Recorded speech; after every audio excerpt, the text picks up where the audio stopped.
Hello, everybody, and welcome back to Mind Your Money. If you are here for the very first time, my name is Tasha. I'm a wife to an amazing husband, a mother of 3 amazing boys, and we started this channel as a way to document our journey to debt freedom, financial independence, while building generational wealth. So if any of that interests you, then please continue watching. Think I'll try this a new way. I'm gonna show you the tricks that I know. Getting tired of talking, and I need more of a show right now. All right, I am so excited for all of you MVPs who are returning back. I appreciate you so very much. We are finally ready to do our February 2021 budget. And let's get right into it. Okay, so on the left side of me right here, this is the master copy of all of our bills and expenses. So I'm using this kind of as a cheat sheet so that I can make sure everything is correct here on our February budget. I am a pen and paper budgeter. For all the new subscribers and everyone who has just joined the family, thank you so much. This is how I like to do it. We're going to set this up first, and then I'm going to move into the calendar and lay down all of my bill due stickers and get that going. So I want to show you what I'm using. I'm using this I Am Love sticker by Scripts by LNC. This is the last one I have. I'm also using date dot stickers from Danielle, created by Danielle. She is on Etsy. Then I'm using these bill due stickers that I purchased from Tina at Pink Cloth. She's also on Etsy. And I'm also going to use these expense trackers from Megan at Her Courage to Plan. She is also on Etsy. So I'm using these for our variables. And I'm using the stickers that I purchased from Pink Cloth for our fixed expenses. All right, so let's get into the budget really quickly. I have my annual budget right in front of me on my laptop so I can make sure that we are still planning what we pre-planned at the very beginning of the year. So the income that we're planning on for February is going to be $3,052. Forgive me if you were out of frame for a little while. Okay. And we always round up and we budget for the least amount of income. That way we are staying in line with our goal of living beneath our means. So we also do a zero-based budget, which means our expenses will match our income that we're budgeting with, and that's going to be $3,052. In case you haven't been here before, my husband and I are tithers, and we tithe off of our gross income. So what we have pretty much allocated towards our tithe and offering for this month is going to be $360, and you're out of frame. I'm so sorry. So our fixed expenses that we're going to be focused on right now is our rent, electricity, heat, gas, or gas heat, I should say, food or groceries, car insurance, prime, internet, cell phone, and life insurance. So you're zoomed in pretty close, so I hope you can see carefully. So our rent, we are going to be budgeting for $1,200. Electricity, we're budgeting for $50. Heat, gas is $50. Food is $400. Car insurance is on pause. That means it's suspended because we don't physically have a car right now, but we are holding our insurance until we get the new car very soon. That is going to be $62. I think that's a bit high. So I am planning on calling Geico to see how we can work this out, because even though it's a placeholder, I still think 62 is a bit much for a month just to hold the insurance so we don't lose our insurance history. Prime is $15 budgeted. Internet is $55. That's with Spectrum. And cell phone is $92. That's both for myself and my husband. We have unlimited service, unlimited calls, texts, data. But you guys, if you know, like most of the country, we are staying home, so we don't use a lot of our data. I know that after a certain amount of gigs, they slow down, but we've had really good service with Metro PCS so far. Life insurance for both myself and my husband is $69. Now for our variable expenses. Our general savings includes all of the savings challenges that we're doing. So we are going to budget for let's see, $84. I mean, that could change based on our paycheck budgets, but this is what we're going to budget for the month. Sinking funds, we have 9 sinking funds, and we actually pre-planned on our annual budget to save $160 for sinking funds. So, but we are going to add an additional $100 to that, making that $260. And for our digital envelopes, those are miscellaneous and household.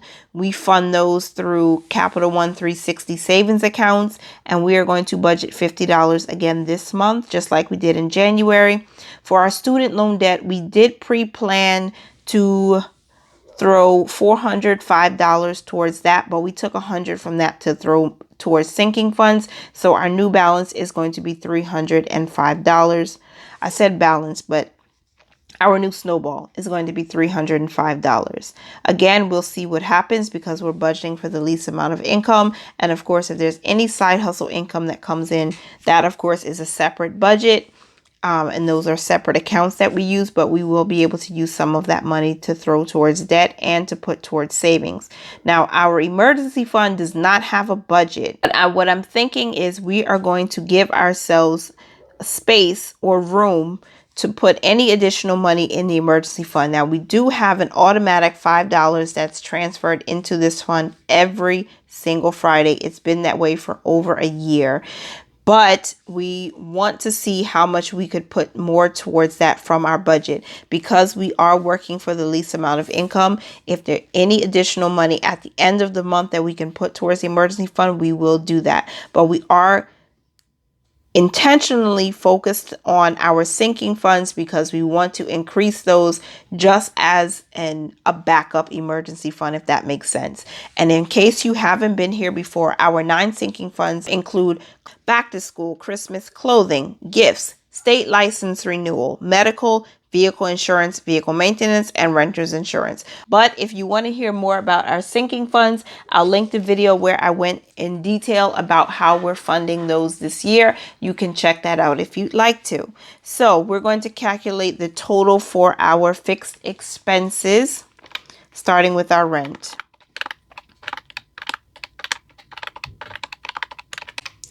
$19.93. You were out of frame the whole time. I'm really sorry. $1,993 for our fixed expenses, not including our tithe. For our variable expenses, $699.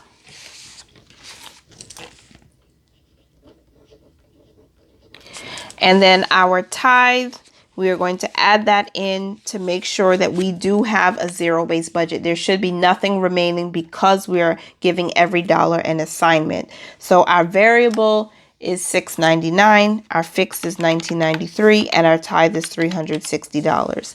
That does bring us to a zero-based budget. So we have zero remaining to budget, and we will see. Now, we always round up our expenses to the nearest whole dollar. And that means that if there's any variance from what we budgeted and what we actually spend, there are 2 places where my husband and I have agreed to reallocate that money. The first is going to be to the emergency fund, first and foremost, because we do want to start increasing what we're putting there.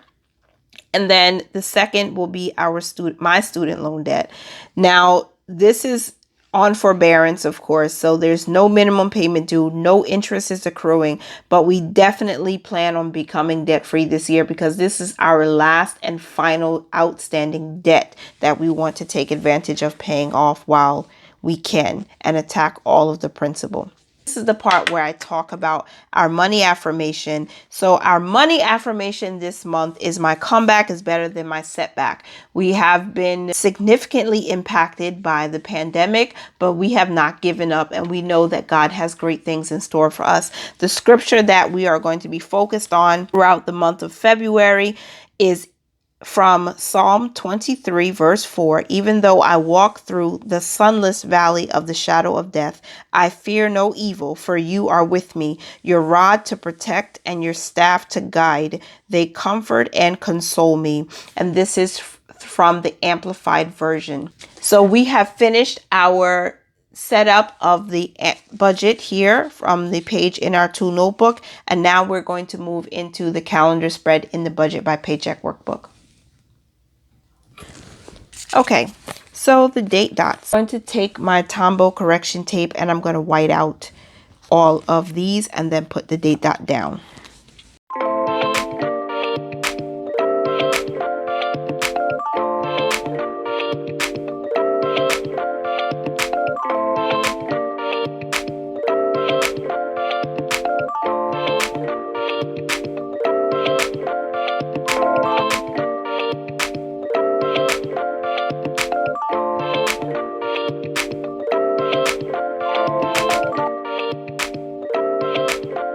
Okay, so now we are going to put down our bill due dates and I'm going to fill them in quickly and you guys will hear a little more music. It's time that you made your mind up. 'Cause lately all it ever does is change. Feels like we're only talking. Going round and around, back around. I will fight like no other every day. I won't stop like the others. I will stay. 'Cause now is the right time. And I'm feeling alright. I'm playing your game like I know I can win right now.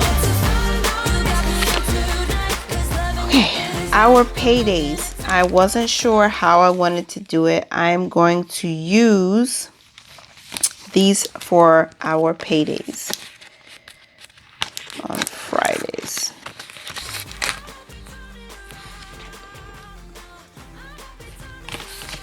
I wanted to leave space in the corners of each Friday so that the spread looks a little more uniform.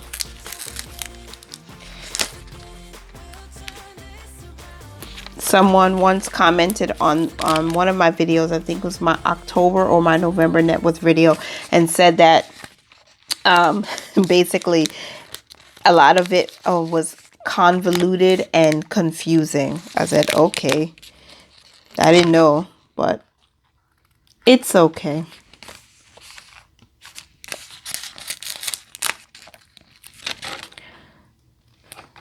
So my husband has income coming in every Wednesday. I have income coming in every Friday, but of course we hold off on our budgeting until Friday. It just makes it easier for us. And since we are pushing to pay all of our bills ahead of time, it's not going to be too difficult for us. Of course, we know that Valentine's Day is the 14th. So we'll put our love sticker there. And we have our special anniversary on the 20th. And I have a couple of girls that I want to use to decorate.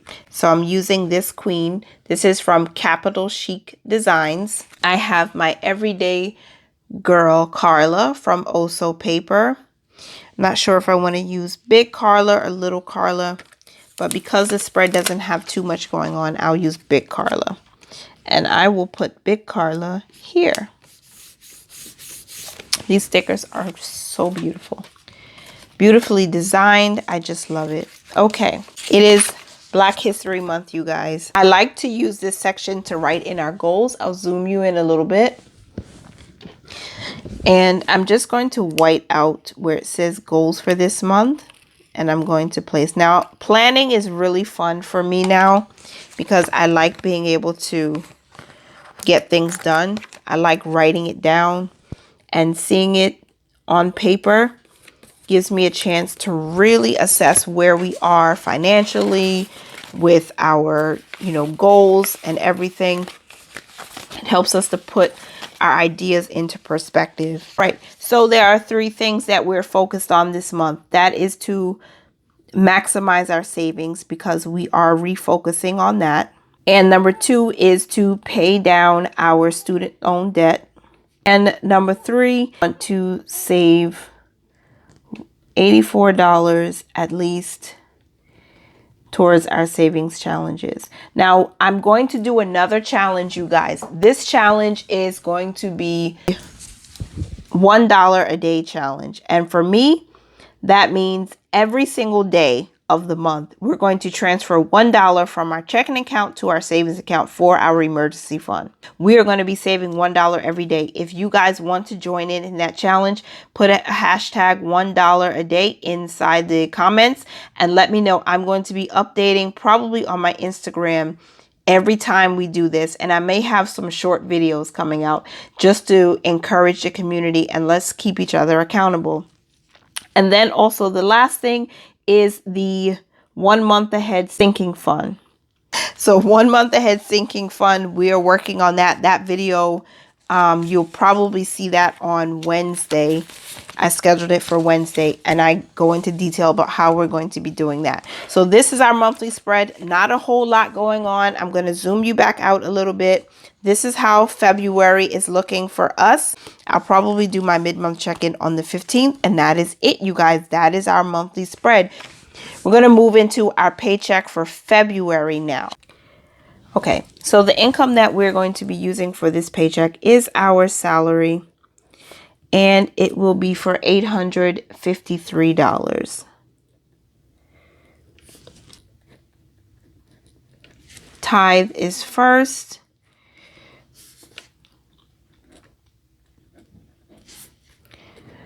Our rent contribution. This is how we put aside our rent each week in case you haven't been here before. That way we don't have to be concerned about rushing to pay it at the end of the month, trying to scrape the money together. Those days are long gone now. $100 for our groceries this week. Then the number one bills we need to pay, of course, is car insurance. And the car insurance is budgeted at $62. Then also we have our utilities that are due because this paycheck is on the 5th. Both of those are due on that day. So we're budgeting for our electricity, for gas, and that's gas heat, both due on the 5th. I don't know why they keep changing the due date, but it's what it is. So I think this one might be a little bit less, but I'm not going back to check the bill right now. Our annual budget says $50, and that's what we're going to budget for, but we'll see what happens. If it's less, hooray. I'm so grateful for that. Okay, what else do we need to take care of? We also need to make sure we take care of Amazon Prime. That comes off of the credit card, but I don't know if I'm going to pay that this week. I want to make sure we can take care of our savings and sinking funds, because there are two sinking funds that we definitely need to fund, and that is the state license renewal, and that would be $20. We also need to take care of the vehicle insurance sinking fund because my husband and I agreed that we would do that every week starting in August. And let's see where we are so far. 99 plus 300, 100, 62, 50, oops, 50, not 500, plus 50. That's 661. Okay, so that's what we're going to do. Bill total, $661, and that leaves us with $192. So $192 is left over. I wonder if I'll have enough to put into the envelopes this week. Let's budget for that. We're going to put $25 into miscellaneous and household. That's what we're budgeting for. The envelope total would end up being $50. And we would subtract that from our leftover of $192. We get $142. So our sinking funds. Our sinking funds, we are going to put into the state license renewal and the vehicle insurance. And when we do that, we're going to be left with $102. Extra debt. I do want to make a debt payment this week, but I also know we need to put money into our emergency fund and also towards the 52-week challenge. $21, that's the regular budget for every single week. We subtract that from the 102 that's remaining. We have $81 left over that we can budget with. So $81, we can put that towards the emergency fund things. So we're not going to put anything towards extra debt this week, which is fine. We can do that next week. Extra debt total is 0. Remaining left over to budget is $102. And we are going to put money into our emergency fund. All right, you guys. So it seems that we do have a zero-based budget for the first paycheck of February. We are budgeting to take care of car insurance, our utilities, food 100, rent 300, and also we're going to put some money into our miscellaneous and household digital envelopes. We are going to put $40 into 2 of our sinking funds this week, and we are going to put $81 towards our emergency fund and $21 to our 52 weeks challenge. I am not going to lie. It hurts just a little bit that I don't have a debt payment this week. But I know next week we'll be able to put it there because most of our bills will already be paid. I think because we already have our credit card payments for Amazon Prime and our utilities, we'll be fine. We won't go over the 30% usage of our credit card, and we'll have some more money in our emergency fund, which is what we want. So that is the video, you guys. I hope you did enjoy it. Please give me any feedback you have on my most recent videos. And next week, I want to make sure that we can budget to put money aside for our 1 month ahead sinking fund. That is where we're going to start, and hopefully the zero out challenge. And also, the zero out challenge, we're going to update you guys on that next week. Remember to mind your money, you guys, manage it well, and live your lives to the fullest. Bye. God bless you.